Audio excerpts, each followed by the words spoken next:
Hi, ladies and gentlemen. So this week we are going to read several poems and by several different people. So I want to try and kind of hurry this along. I'm not going to give as much attention to each one of them as I normally do, but that's just because there's so many. So we're reading Yeats, Eliot, Smith, and Thomas.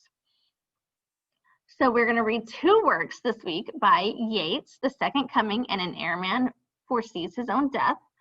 Both of those are pretty pivotal roles, and you're going to find out that Yeats himself was very pivotal in the English literature movement. He's one of the big names. And then one work each by Eliot, Smith, and Thomas. Eliot's The Hollow Men, Smith's Not Waving but Drowning, and Thomas's Do Not Go Gentle into That Good Night. So Yeats was born William Butler Yeats in 1865 to 1939. He was raised with an Anglo-Irish family in Dublin, Ireland. He's one of our Irish poets, probably the most famous one argumentatively. He did found the Irish Literary Society and later the National Literary Society. National should be spelled out, but unfortunately I ran out of space. So I put a little apostrophe there.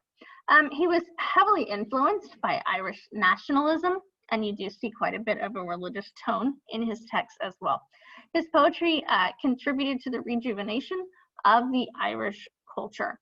So we're reading The Second Coming. It is not a very long poem, but I want you to think about what is he trying to say in this poem, and what is this second coming that he's referring to in the poem?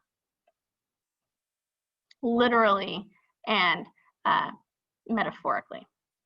And then an Irish airman sees his death. The footnote in the textbook tells us that this was written for Robert Gregory, who was the only child of Yeats' closest friends who did die in flight.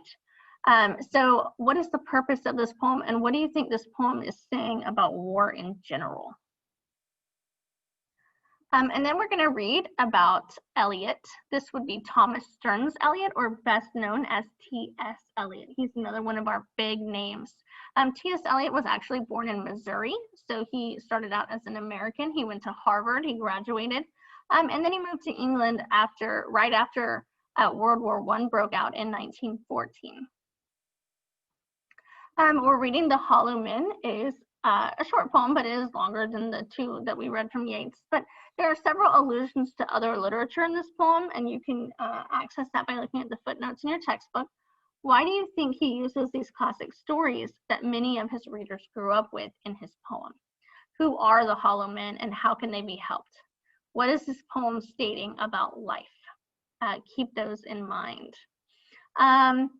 Smith is Stevie Smith.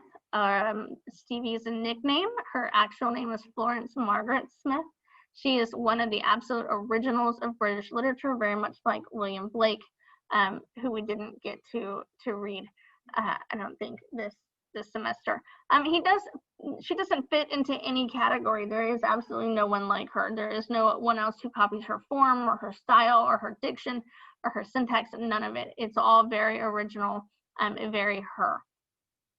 So we're going to read Not Waving but Drowning. I want you to pay attention to the masks that they refer to in here and the excuses that are given. What is this poem telling readers?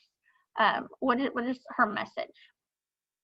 And it's a pretty important one, so I hope that you really pay attention to it. And then the last person that we're reading this week is Thomas, and that is, of course, Dylan Thomas. And Dylan Thomas is also very famous in his own right. He won a newspaper contest at age 19. At age 20, he published 18 poems as the name of his collection. He's Welsh, and he was born in 1914 and died in 1953. The official account of his passing away is dying of alcohol poisoning, but that's not really thought to be accurate. Do Not Go Gentle into That Good Night is a villanelle, and he is telling his father to fight death. And so I want to know what you get out of this poem. I want you to think about what it's really telling you, what it's speaking to your heart. How does it do that? All right, so if you have any questions about this reading, you do have a discussion question and a quiz to take for it. And next week will be your final reading for our class. You have 2 weeks left to go. But if you need anything, ask me in class, stop by my classroom, or send me an email, and I'd be happy to help you. Have a great day.